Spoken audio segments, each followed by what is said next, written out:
حافظ اپنے گھر کے لیے، اپنے پورے خاندان کے لیے قیامت کے دن ایک بہت بڑا آسرا ہوگا، ایک بہت بڑا سہارا ہوگا۔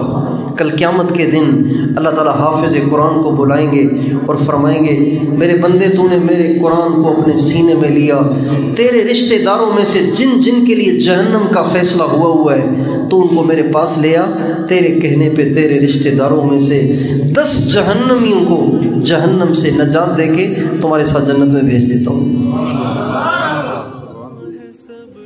10 رشتہ دار، کتنی بڑی بات ہے، کتنی بڑی عزت ہے۔ چنانچہ حافظ قرآن جب جائے گا تو بتائیے کتنی دنیا چاہے گی کہ کاش کہ ہم اس کے رشتہ دار ہوتے، کاش کہ ہم اس کے رشتہ دار ہوتے تو یہ آج ہمیں بھی ہاتھ سے لے کے چلا جاتا اللہ کے پاس۔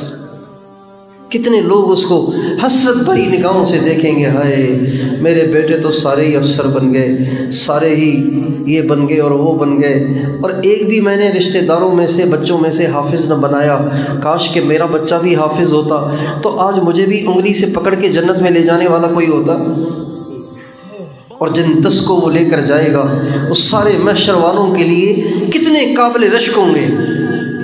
چنانچہ ان 10 کو وہ لے جائے گا اور اللہ تعالیٰ اس کے کہنے پر ان 10 کے 10 کو جنت میں داخل فرمائیں گے اور حافظ قرآن سے فرمائیں گے، اقرأ اے حافظ قرآن، اب تو قرآن پڑھنا شروع کر، ورتقی اور جنت کے درجوں پہ چڑھنا شروع کر، فإن منزلتك عند آخر آیۃ تقرأها، تیری منزل، تیرا ٹھکانہ وہ ہے جہاں تو والناس پہ پہنچے گا۔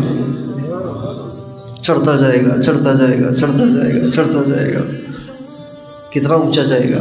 اور نبی کا ارشاد ہے، ان فی الجنت نہرا اسمہ ریان علیہ مدینۃ من مرجان لہ 70,000 باب من ذہب وفضۃ لحامل القرآن۔ آپ فرماتے ہیں جنت میں ایک دریا ہے اور وہ دریا، اس دریا کے کنارے پر، اس دریا کے اوپر کی جانب ایک شہر ہے اور وہ سارے کا سارا شہر مرجان موتی کا بنا ہوا ہے۔ سارا شہر مرجان موتی کا بنا ہوا۔ مرجان بہت قیمتی موتی ہوتا ہے، بہت خوبصورت موتی ہوتا ہے، سارا شہر مرجان کا بنا ہوا۔ اور آپ فرماتے ہیں اس کے 70,000 دروازے ہیں جو سب کے سب سونے اور چاندی کے ہیں، لیکن ملے گا صرف حافظ قرآن کو۔ اور